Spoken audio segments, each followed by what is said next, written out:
eu faço pesquisa na área de dor crônica. E eu vou tentar convencer vocês de algumas coisas. Uma, da importância da gente estudar a dor. Vou tentar convencer vocês de que o sistema nervoso ele é, de longe, o que há de mais fascinante nos seres vivos. E vou tentar convencer vocês de alguns dos mecanismos básicos de como o sistema nervoso... Vocês estão me ouvindo aí no fundo direitinho? Tá bom? Como é que o sistema nervoso ele vai processar uma sensação que todos nós, tenho certeza que todo mundo aqui sente, já sentiu e certamente vai sentir várias vezes ao longo da sua vida, que é a dor. Eu queria que vocês tentassem definir para mim o que é dor para você.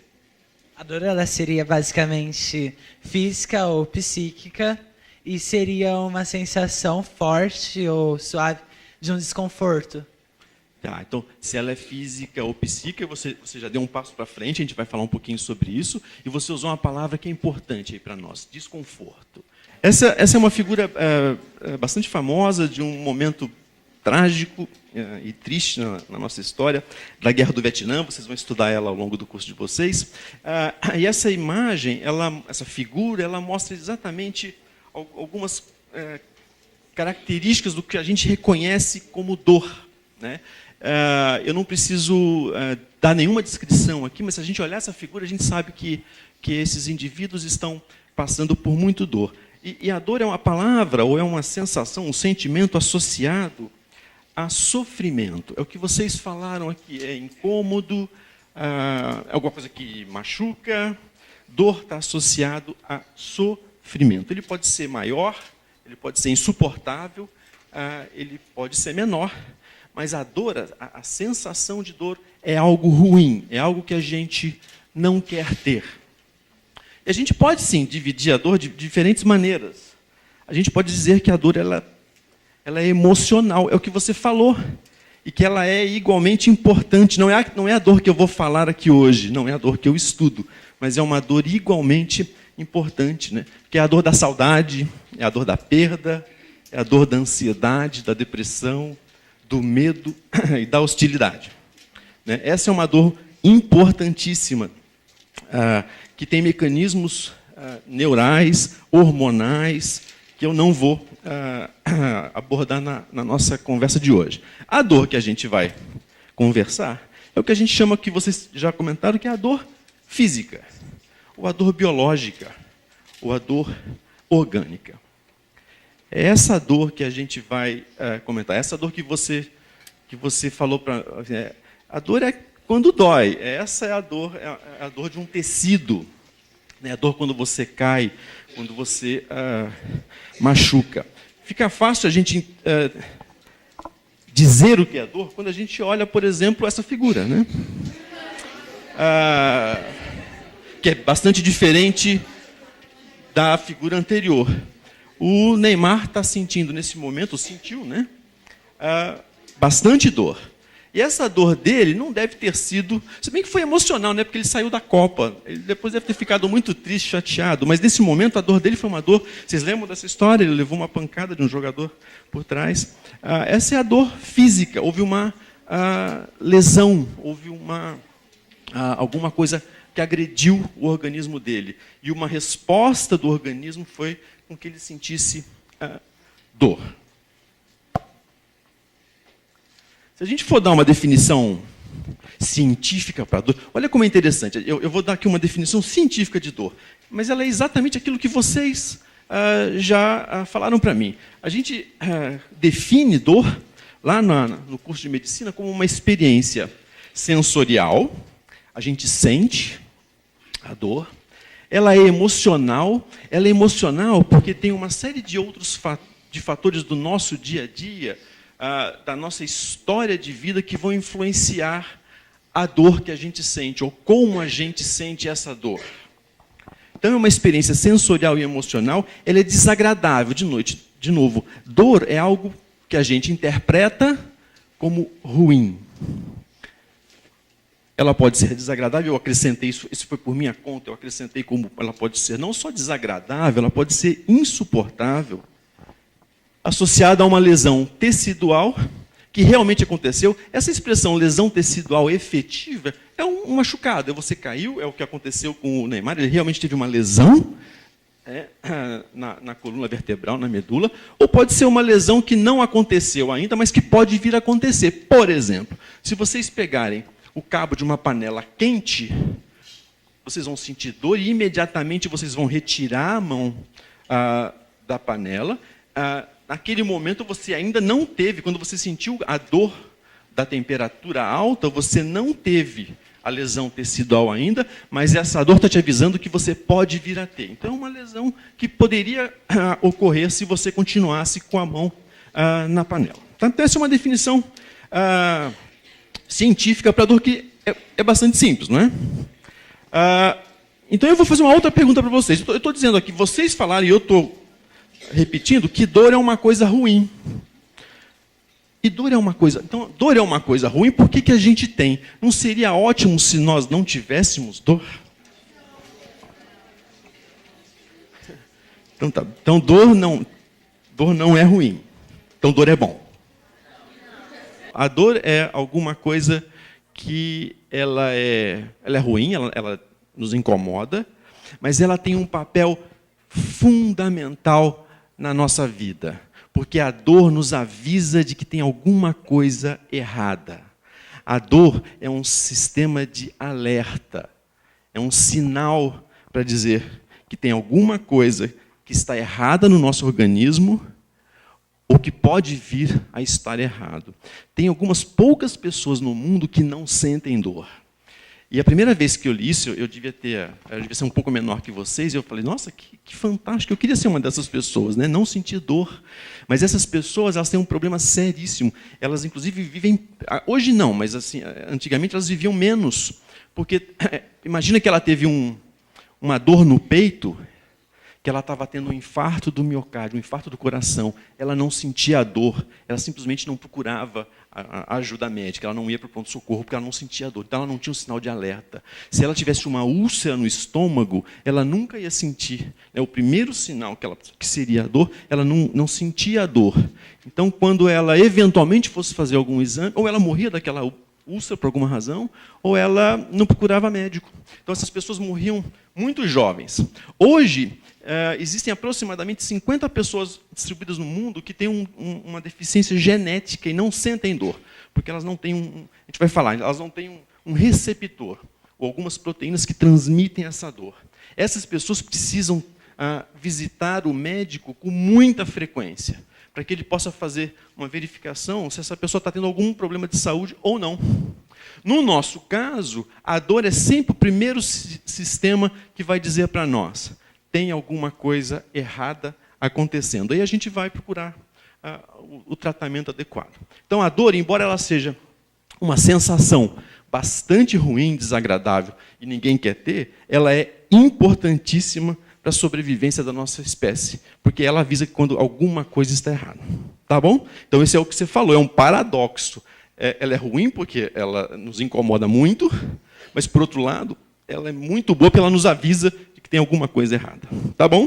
O primeiro indivíduo que tentou sistematicamente entender o que se passava no nosso organismo é o René Descartes. É um filósofo, né, francês, que lá no século XVII, 1664, esse é um desenho que ele fez. Ele foi o primeiro indivíduo que propôs uma explicação para a dor. O Descartes, além de ser filósofo, ele, como vocês, gostava muito de matemática e de física.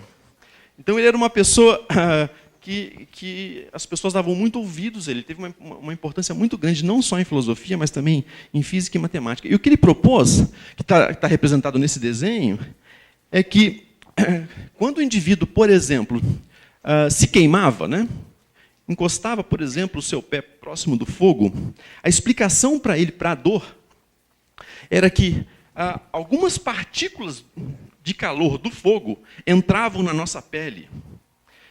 E essa partícula, ela iria caminhar por um fio até o cérebro desse indivíduo. Lá no cérebro, essa partícula iria abrir um compartimento onde estava onde está, segundo ele, o nosso espírito. E o espírito iria então agir sobre o músculo da perna para que a perna se afastasse do estímulo doloroso. Segundo Descartes, quem transmitia a dor dentro do nosso organismo era o nosso espírito. Os anos se passaram, a curiosidade humana foi desvendando esse mistério, desvendando o que seria esse espírito que era liberado do nosso sistema nervoso. E hoje a gente entende a dor, em 2016, a gente entende a dor de uma forma bastante diferente. Para nós, não é o espírito que transmite a dor. Para nós, quem transmite a dor é o sistema nervoso. Aqui no Descartes, ele colocou um estímulo que seria doloroso, seria o fogo, né? Eu estou colocando um estímulo qualquer, por exemplo, eu queimar a ponta do dedo, eu tenho, na verdade, dentro do que eu chamo de sistema nervoso, a gente vai falar um pouquinho sobre isso daqui a pouco, eu tenho, na verdade, estruturas muito especializadas, que são os neurônios, e a gente tem neurônios que vão transmitir especificamente um estímulo doloroso. Esse estímulo vai ser, ou essa informação, que eu vou chamar dolorosa, ela vai ser transportada pelo meu sistema nervoso, como você disse, para a medula espinal, a gente vai ver isso de outra forma, e da medula espinal, esse estímulo vai chegar até o meu cérebro, em particular o meu córtex cerebral. O córtex cerebral é a camada mais externa do meu cérebro. É lá que esse estímulo vai ser interpretado como dor. Então, esse estímulo que ocorreu na periferia, na ponta do meu pé, no meu coração, na minha mão, em qualquer parte do meu corpo, ele tem que ser transportado até o meu córtex cerebral, até o meu córtex sensorial. E é lá que eu vou ter a interpretação ou a percepção da dor. Você pode perguntar, então isso tem que ser um fenômeno muito rápido, porque se eu encostar no fogo, eu sinto a dor imediatamente. Exatamente. Essa transmissão dessa informação, ela é numa faixa de milissegundos. Então a gente vai falar um pouquinho como é que o sistema nervoso, então, processa essa informação. Eu vou fazer um estímulo doloroso na minha periferia, pode ser uma queimadura, pode ser o chute nas costas do Neymar. Eu vou fazer uma lesão num tecido periférico qualquer, pode ser uma doença. Como é que o sistema nervoso vai transformar esse estímulo, como é que ele vai transformar essa informação no que a gente conhece como dor? Tá? E aqui entra o que eu falei no início, que eu acho que é... Eu sou suspeito para falar, mas certamente é o que é de mais fascinante nos seres vivos. Eu pedi aqui para vocês não lerem. Eu só quero dividir para vocês o sistema nervoso. Alguns aqui já devem ter visto. Isso aqui nada mais é do que um corte sagital. É como se eu passasse uma serra em mim aqui no meio e eu vou mostrar para vocês que estruturas do nosso corpo eu tenho. Eu quero ressaltar para vocês o sistema nervoso. Eu tenho o cérebro, o cerebelo, né, que são estruturas do encéfalo, como meu cérebro, o cerebelo, eu tenho o tronco encefálico, eu tenho medula espinal passando no meio da coluna vertebral. Essas estruturas são as vértebras. Não está mostrado aqui na figura, mas eu tenho, da medula espinal vão partir ramos que eu vou chamar de nervos, né? Nervos que vocês certamente conhecem, já ouviram falar.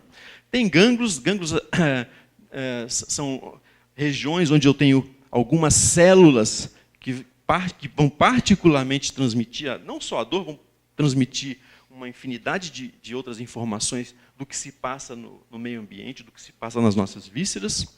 E eu tenho as terminações nervosas, que podem ser sensoriais ou motoras. As terminações nervosas é que vão inervar todas as nossas estruturas, todos os nossos órgãos, a nossa pele, toda estrutura, toda a região do seu corpo, ela tem uma terminação nervosa sensorial. Eu vou pegar essa mesma figura, vamos tentar colocar essa imagem agora de frente, né? Então, meu sistema nervoso, para nós, ele tem lá, está mostrando aqui o meu encéfalo, não está mostrando aqui, né, o cerebelo, nem o tronco cerebral, mas está aqui a minha medula espinal, e a partir da medula espinal eu vou ter projeções ou prolongamentos que são os nervos periféricos. Só voltando no Descartes, ele falava que tinha, na verdade, um fio por onde aquela partícula do calor seria transmitida. Ele não estava errado, como você disse. Naquela época era uma concepção, na minha opinião, avançadíssima, né?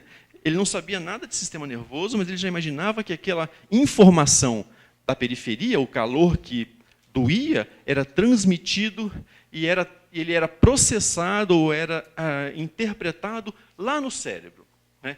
Hoje a gente sabe que essa interpretação ocorre realmente no cérebro, mas numa camada muito específica chamada córtex cerebral. Eu vou conversar com vocês um pouquinho como é que esse estímulo, que a gente vai chamar de estímulo doloroso, como que ele é transmitido ao longo do sistema nervoso, né? Então, a gente tem uma figura que eu acho que ela é bastante simples de entender. Quando eu faço um corte aqui, deixa eu voltar aqui. Quando eu faço um corte, eu tenho uma estimulação, uma lesão tecidual. Eu poderia, se eu simplesmente encostar na pele de vocês, né, me dá só, como é que você chama? Gleidson. Se eu simplesmente encostar na pele dele, você não está sentindo dor. Isso é tato. Isso é tato, você não está sentindo dor. Mas eu posso aumentar a força da estimulação. Isso continua sendo tato. Eu posso aumentar um pouco mais, e isso é dor. Eu dei um beliscão nele, né? Então, o que o Roberto estava sentindo aqui, na verdade, não foi só o tato. Ele sentiu dor. Então, foi um estímulo autossuficiente para que ele sentisse dor. A primeira coisa que precisa acontecer quando a gente tem um estímulo que a gente interpreta como dor é um fenômeno que na medicina a gente chama de transdução. Isso é uma palavrinha nova para vocês, mas que a interpretação dela é muito simples. Transdução é a capacidade que essa célula tem, que eu vou chamar aqui de neurônios. Todo mundo já ouviu falar em neurônio? Né? O neurônio, a gente vai falar um pouquinho dele, o neurônio é a principal célula que vai compor o meu sistema nervoso. Não é a única célula do meu sistema nervoso, mas eu posso dizer que é a principal célula do sistema nervoso. O neurônio ele tem que ser capaz de transformar uma energia mecânica, não foi o corte, poderia ser térmica, poderia ser o calor, poderia ser química, eu poderia, por exemplo, jogar ácido na minha pele, ou deixar cair ácido na minha pele. Então, esse sistema tem que ser capaz de transformar uma energia que mecânica, poderia ser térmica ou química, em uma atividade elétrica, ou numa atividade outra qualquer, que o meu sistema nervoso fosse capaz de entender. O sistema nervoso, ou o neurônio, a transdução é exatamente isso, a capacidade que essa célula tem de transformar a energia aqui mecânica do corte, que poderia ser química ou térmica, numa linguagem que o meu sistema nervoso entenda. Alguém aqui sabe qual é a linguagem a única linguagem que o sistema nervoso entende? Essa é uma pergunta muito difícil. Oi? Não, sentimento não. Vamos caminhar mais um pouco, que vocês talvez... Então, o sistema nervoso ele precisa, então, transformar esse estímulo periférico, né, ou mecânico, ou térmico, ou químico, numa linguagem que o sistema nervoso... Então, essa informação precisa ser entendida pelo sistema nervoso, que vai transmitir essa informação passando pela medula. Então, dá um desenho aqui da medula. Pela medula, vai ter que passar pelo tronco cerebral, vai chegar no encéfalo, vai chegar até o córtex cerebral. Lá no córtex é que o sistema vai interpretar. Esse estímulo foi um estímulo doloroso. Até aqui, tudo bem?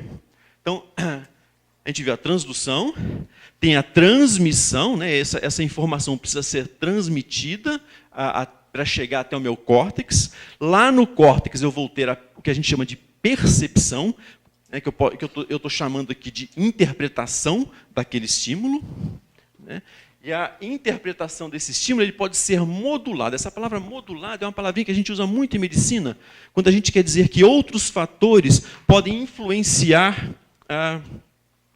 essa estimulação que eu estou descrevendo como principal. Então, a transmissão dessa informação dolorosa, ela pode, nesse caminho até chegar no córtex, ela pode ser aumentada em alguns níveis do sistema nervoso, ou ela pode ser diminuída em alguns níveis do sistema nervoso. Então, essa informação ela pode ser modulada. É bastante claro, eu acho, para todos nós, e para vocês principalmente, que cada um de nós tem uma percepção da dor diferente, né?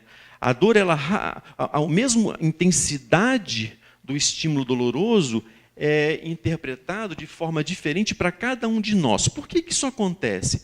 Porque cada um de nós tem uma experiência com a dor, desde quando a gente nasceu até hoje, diferente. Alguns vão suportar mais, outros menos, alguns são mais velhos, outros são mais novos, tem diferenças de raça, tem diferenças de percepção da dor na idade, e assim por diante. Então, o estímulo doloroso ele pode ser facilmente modificado individualmente. Tá? Então, esses são os principais passos para a gente transmitir um estímulo que é doloroso da periferia para o meu sistema nervoso. Eu queria falar um pouquinho do neurônio com vocês, porque essa é a célula que vai transmitir o meu impulso, a minha informação dolorosa. Essa é a principal célula que vai fazer. E o neurônio não vai fazer só isso, né? O neurônio vai. Isso é interessante, né? O neurônio, na verdade, a gente tem diferentes tipos de neurônios. Eles não são uma unidade celular única. Eles podem ser, aliás, bastante distintos, mas eles têm algumas propriedades que são iguaizinhas para todos eles. A gente vai ver. Então, o neurônio é a célula responsável pela transmissão e reconhecimento da dor. O neurônio também é a célula responsável pela transmissão e reconhecimento, por exemplo, do sabor, da visão, da audição, do tato. Está aqui algumas figuras, isso aqui são figuras de neurônios de verdade. Na verdade, os neurônios não são coloridos. A gente coloca cores nesse neurônio quando a gente quer identificar esse neurônio, né, que tipo de neurônio, aonde que ele está. A gente faz uma reação química que permite que a gente identifique aonde ele está, quais são as proteínas que ele sintetiza, quais aquelas proteínas que ele passou a sintetizar depois de alguma doença, por exemplo, que proteínas que ele deixou de produzir depois de alguma doença. Eu vou pegar essa figura aqui, ou essas duas figuras, e eu vou fazer um esquema, vou fazer um desenho para representar o meu neurônio, para a gente continuar nosso bate-papo. Eu fiz aqui um desenho. Aqui está o neurônio. O neurônio tem 3 partes distintas. Eu desenhei um neurônio aqui, tem um outro neurônio aqui, tem um outro neurônio aqui, tem outro aqui, tem outro aqui, tem outro lá. E o que tem um neurônio? O neurônio tem algumas estruturas importantes da gente. É o que todo neurônio tem. A primeira coisa são dendritos. O que são dendritos? São essas ramificações, esses prolongamentos que são especializados em receber um estímulo do meio ambiente ou de outros neurônios. Então, nós só somos capazes, né, não só com dor, nós só somos capazes, por exemplo, de enxergar porque eu tenho neurônios capazes de transformar a energia luminosa numa outra forma de energia que ele é capaz de entender. A gente vai ver qual que é. Vocês só são capazes de me ouvir porque o sistema nervoso é capaz de transformar. Quando eu estou falando com vocês, eu estou, na verdade, gerando ondas sonoras, que são movimentos mecânicos, que vão fazer com que a sua membrana timpânica se movimente. Essa movimentação mecânica é que vai estimular alguns neurônios, algumas células, na verdade, antes de estimular neurônios, que vai fazer com que o meu sistema auditivo, né, a parte do sistema nervoso responsável pela audição, seja ativado ou recrutado e a gente seja capaz de ouvir. E assim por diante. Então, o dendrito é a primeira estrutura importante, né, porque são esses prolongamentos que permitem que a gente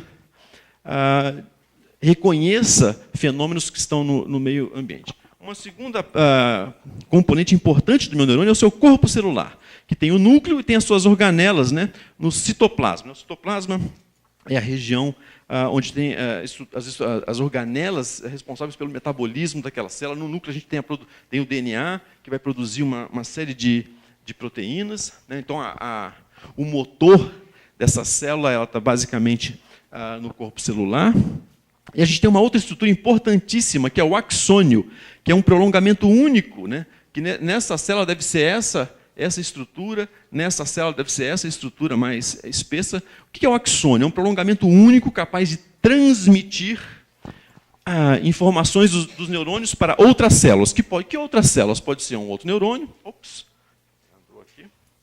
que pode ser um outro neurônio, pode ser uma fibra muscular, né, que a gente chama, a célula muscular que a gente chama de fibra muscular, pode ser uma glândula. Então, o neurônio todo neurônio, embora ele possa produzir diferentes proteínas, ele tem que ter essas três estruturas. Os dendritos, que vão se especializar em receber o estímulo do meio ambiente, ou de vísceras, o corpo celular e o axônio. O que mais que é importante a gente saber hoje sobre os neurônios? Propriedades dos neurônios. Uma importantíssima é a excitabilidade. É a propriedade que permite a uma célula responder a estímulos. O neurônio ele é capaz de gerar atividade elétrica, que a gente vai chamar de impulso elétrico ou potencial de ação. Alguém já ouviu isso na escola? Não, acho que vocês não. Já? Já ouviu falar em potencial de ação? Impulso elétrico. Então, o neurônio ele é capaz...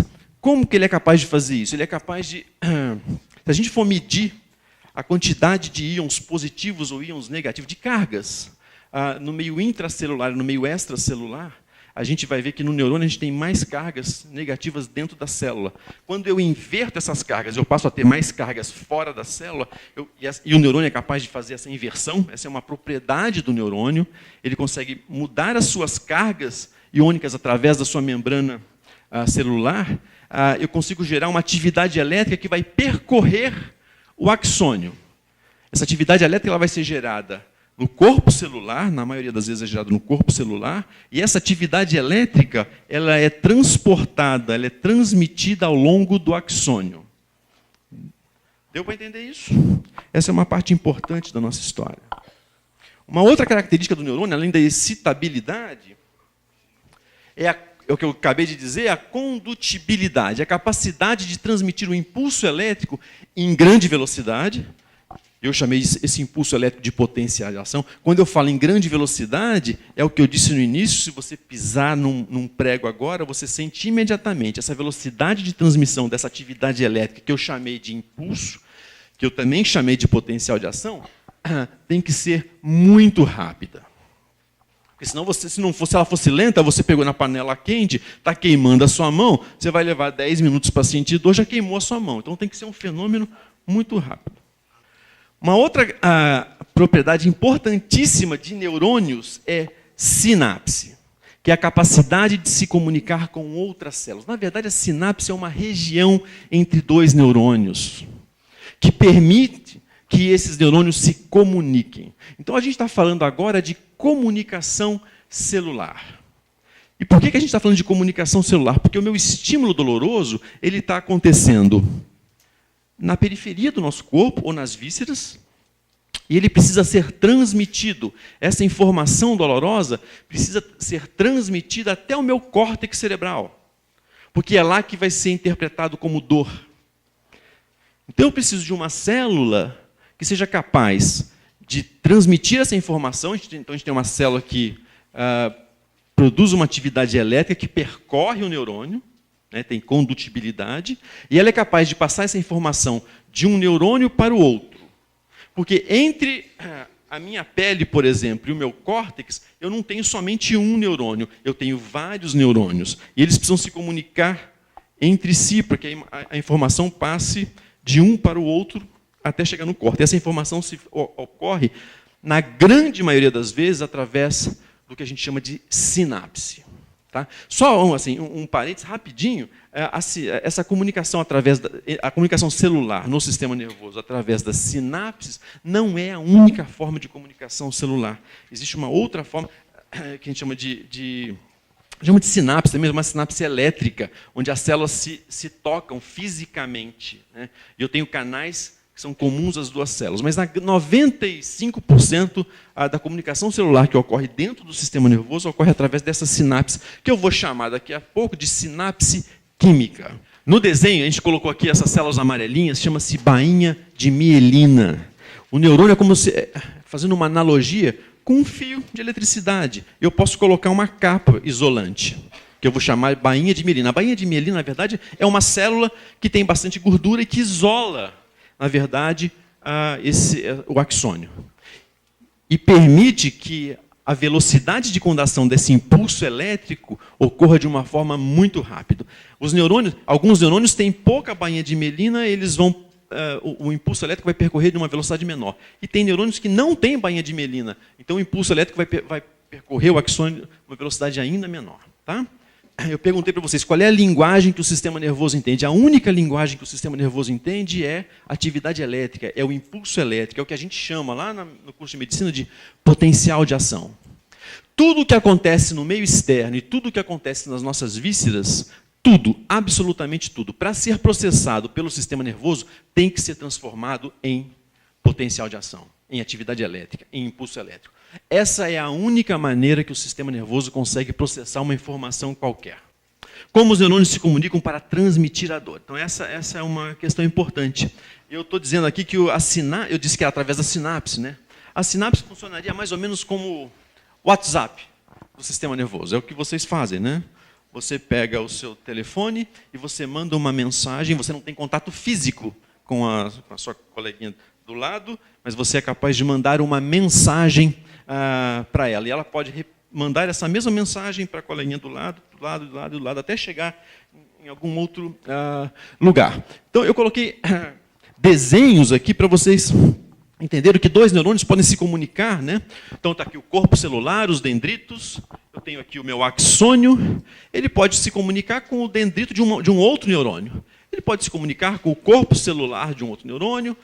Eles podem se comunicar com 2 ou 3 neurônios. E vocês estão enxergando o quadradinho vermelho aqui. Eu vou dar um zoom nesse quadradinho vermelho. E dei o zoom nessa figura do lado direito, né? Eu peguei o terminal desse. Isso aqui é o axônio desse neurônio aqui, que está fazendo tá tentando se comunicar com o corpo celular desse neurônio aqui. Ó. Tá? Então, isso aqui é um pedacinho desse neurônio, isso aqui é um pedacinho desse neurônio, ou desse neurônio aqui. Quando eu tenho uma estimulação dolorosa, né, pelo calor, mecânica, eu vou gerar, então, uma atividade elétrica. Essa atividade elétrica vai percorrer o axônio. Quando ela chega no axônio, no terminal do meu neurônio, ela vai liberar um mediador químico, que alguém já disse aqui que é um neurotransmissor. É um transmissor, né? Pode ser uma proteína, pode ser um gás, pode ser um aminoácido, para quem já estudou aminoácidos, vai liberar um composto químico aqui, um mediador químico, que, por sua vez, vai interagir com algum receptor, com algum canal no meu segundo neurônio. Então, uma informação que veio nesse meu primeiro neurônio vai quimicamente ser transportada para um segundo neurônio. Entendeu isso? Essa região aqui, entre 2 neurônios, por onde é liberado um mediador químico para a comunicação entre 2 células, é que eu vou chamar de sinapse. Tá? Então, essa é uma sinapse química. Alguém perguntou, na sinapse elétrica, quando não tem esse espaço, esse meu neurônio está encostado nesse. E esse canal ele é comum aos 2. Tá? Isso acontece em algumas pouquíssimas situações. Então, a sinapse tem um papel importantíssimo na comunicação entre 2 células. Então, a comunicação ocorre. A comunicação entre 2 neurônios é mediada sempre por um neurotransmissor, que nada mais é do que um mediador químico. Esse mediador ele é produzido e liberado por um neurônio para se comunicar com outro neurônio. Eu coloquei aqui alguns exemplos de mediadores químicos ou de neurotransmissores que vocês talvez já tenham lido em algum lugar, né? A adrenalina, a serotonina, a acetilcolina, o glutamato. Tem uma lista, eu pus esses pontinhos porque tem uma lista enorme, são dezenas e dezenas de mediadores químicos que vão participar ou vão propiciar que 2 neurônios se comuniquem, que uma informação passe de uma célula para outra, que uma informação dolorosa gerada na periferia passe de um neurônio para o outro neurônio, para o outro neurônio, até atingir o meu neurônio lá no córtex cerebral. E eu consigo interpretar aquilo como dor. Tá? Então, tá, comunicação neuronal.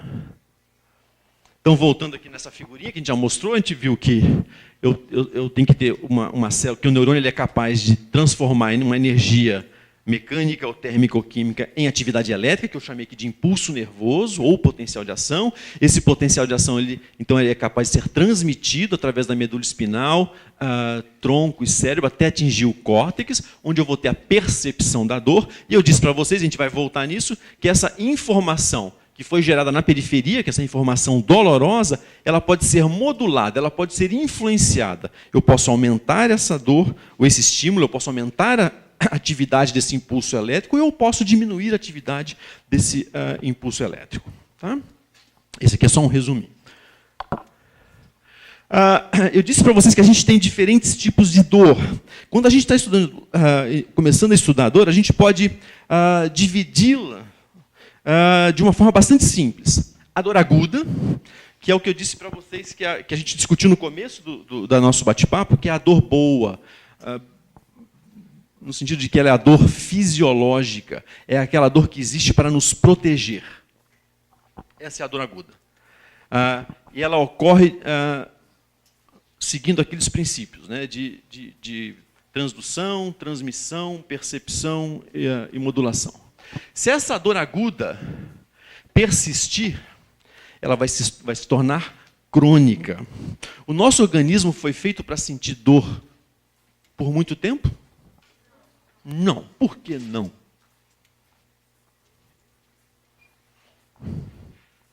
Poderia ser, né?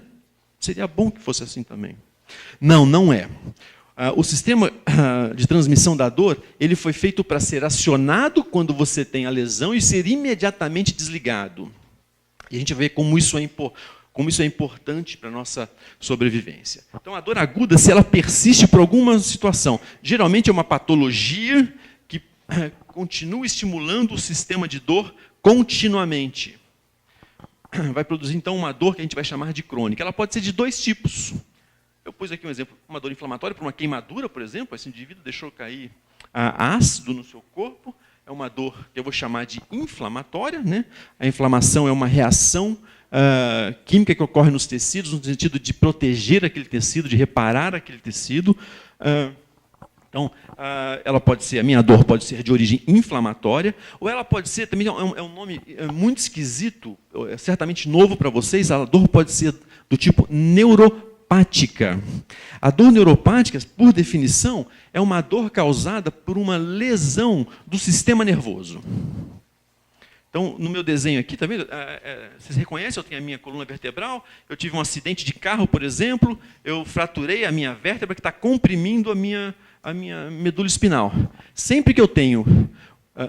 Quando eu tenho dor causada por uma lesão do sistema nervoso, eu vou chamar essa dor de dor neuropática. Por que é importante a gente, para quem estuda a dor, ou para o médico no hospital, saber se a dor é de origem inflamatória ou neuropática? Porque os mecanismos que geram a dor inflamatória são muito diferentes dos mecanismos que geram a dor neuropática. O tratamento para a dor de origem inflamatória é muito diferente do tratamento para a dor de origem neuropática. Então, é por isso que é importante a gente conhecer os mecanismos de um tipo de dor e do outro tipo de dor. E tem um terceiro tipo de dor, que eu pus aqui porque ele é muito comum, que é a dor recorrente, que na verdade é uma mistura de uma dor aguda que vai e volta, desaparece e volta. Alguém lembra de uma dor que é recorrente, muito comum? Dor de cabeça. Mas assim, dor de cabeça existem centenas de tipos de dor de cabeça. Tem um tipo de dor de cabeça muito comum. Nas meninas, não, labirintite. Nas meninas em particular, eu escutei aqui. Enxaqueca, né? Na verdade, o nome da enxaqueca, ela acontece de tempos em tempos. O nome da enxaqueca, na verdade, é migrânia. Vem da palavra migraine em francês, migraine em inglês, porque é uma dor que migra. Ela pode ser no momento do seu lado esquerdo, na próxima crise de dor pode ser do lado direito, na outra crise ela pode ser atrás, na outra crise pode ser frontal. Né? Essa é uma dor que a gente chama de dor recorrente. Né? São episódios de dor aguda que acontecem com frequência, tá? Cujos mecanismos também são bastante peculiares, são bastante específicos para esse tipo de dor. E a gente sabe muito pouco sobre mecanismos de dor crônica e sobre mecanismos da dor recorrente. Tá? Vamos dar mais um passo. Então, dor aguda, crônica e a dor recorrente, que são episódios agudos de uma dor persistente, uma dor crônica. Eu vou citar para vocês alguns fenômenos que são muito importantes e comuns em relação a dor. Uma é a dor referida, né, que são fenômenos que acontecem diariamente no hospital. O que é uma dor referida? Se você, talvez o exemplo mais conhecido, né, é o da dor quando o indivíduo tem um infarto do miocárdio. Né? No infarto do miocárdio você tem uma baixa perfusão de sangue no coração, você tem o que a gente chama de isquemia, né? Tem pouco sangue numa região do coração, isso provoca dor. E a dor do infarto do miocárdio, ela não costuma ser no coração, ela costuma ser no braço ou no pescoço. Então, essa dor ela se projeta, na verdade, para essa região. Então, a grande maioria dos indivíduos que têm a dor pelo infarto do miocárdio, eles referem que essa dor, na verdade, ela é no braço ou no pescoço, às vezes nas costas. Né? A explicação para esse fenômeno ela é relativamente simples. Né? Muitas das vísceras, eu coloquei um exemplo aqui, a pele, por exemplo, ela tem uma inervação por esse neurônio, que está representado aqui nessa linha tracejada, e esse neurônio ele vai fazer uma sinapse, ou ele vai fazer uma comunicação com esse neurônio aqui, lá na medula espinal. Aqui é um desenho da minha medula espinal, que vai, na verdade, levar esse impulso elétrico até o córtex cerebral. Por outro lado, a víscera, que poderia ser o coração, desculpa, aqui eu estou colocando a pele, aqui eu estou colocando, pode ser uma outra víscera qualquer, vai fazer aqui é o da pele, aqui poderia ser o coração, vai fazer sinapse com o mesmo neurônio. Esse impulso elétrico, a partir desse neurônio, quando chegar lá no meu córtex cerebral, vai ser interpretado como sendo uma dor que está sendo originada ou ocorrendo na pele e não necessariamente na víscera. Entenderam isso? São neurônios que são de regiões, são de órgãos distintos da pele e do coração, que vão convergir para o mesmo neurônio na medula espinal, e o sistema nervoso vai interpretar que a dor está vindo, na verdade, não da víscera, mas da região da pele que está recebendo informação do mesmo neurônio. Entendeu isso? Chama-se dor referida. As dores viscerais, a dor de barriga, a dor da bexiga, é muito comum a gente relatar essa dor na pele, nas estruturas cutâneas, e não necessariamente, ou frequentemente não ocorre, ela não é relatada na própria víscera. Tá? Dor referida é um fenômeno muito, muito descrito. Um outro fenômeno importantíssimo quando a gente fala de dor é a analgesia induzida pelo estresse. Vocês sabem o que é analgesia? Quando você vai na farmácia e pede um analgésico, o que você quer? Um remédio para aliviar a dor. Nós temos no nosso sistema de processamento da dor, vocês lembram que eu coloquei lá, né? Transdução, transmissão, percepção e modulação. A modulação vai entrar agora. Nós temos no nosso sistema nervoso um sistema endógeno de controle da dor. Como a dor não foi feita para durar muito tempo, ela foi feita para acontecer, te alertar que tem alguma coisa errada e ser desligada, existe uma série de neurônios e mecanismos dentro do próprio sistema nervoso que vão tentar inibir essa dor depois que ela acontecer. Em algumas situações, em particular de muito estresse, esse sistema ele é ativado, esse sistema de controle da dor, esse sistema endógeno de analgesia. É um sistema endógeno que vai inibir a dor. Ele vai ser ativado para que você, naquele momento, não sinta a dor. Esse é um fenômeno particularmente importante para situações em que você não deve sentir dor para sobreviver. Os primeiros relatos da existência desse sistema aconteceu em hospitais, em campos de batalha, durante a guerra, onde os cirurgiões percebiam que eles poderiam, às vezes, operar ou suturar a pele de um soldado ferido sem dar anestésico para ele. Ele não sentia dor. Dor do membro fantasma, né? Essa é uma dor também importante para quem estuda a dor. Quando algum indivíduo sofre amputação, na verdade, isso aqui é uma figura, essa moça não sofreu amputação, é uma atriz, viu? O braço dela está aqui atrás, gente. Essa é uma atriz, é um filme. O que acontece é que esses indivíduos que sofrem amputação, por exemplo, do braço ou da perna, esse indivíduo ele passa a dizer que ele está sentindo dor no membro que ele não tem mais. Mas se ela não tem a ponta do dedo, aqui, ó, a mão, como é que ela vai sentir dor? Na verdade, o sistema nervoso, toda vez, se a gente imaginar que esse indivíduo foi amputado nesse nível, ele tem o coto do neurônio, o neurônio foi cortado aqui. Se eu estimular esse neurônio, eu sou capaz de gerar uma atividade elétrica, um impulso elétrico que vai percorrer a via de transmissão da dor, e quando chegar lá no córtex, que está desenhado lá de cá, o córtex vai interpretar como sendo uma estimulação da ponta do dedo que não tem mais, porque tem a representação cortical do corpo inteiro. Então a pessoa vai dizer, eu estou com uma dor na ponta do dedo, mas na verdade ela não tem esse dedo mais. Mas a interpretação que o sistema nervoso dá é que essa estimulação está ocorrendo lá. 5% da população sofre de dor crônica. Isso hoje é alguma coisa em torno de 250 milhões de pessoas. Tá? Muito obrigado.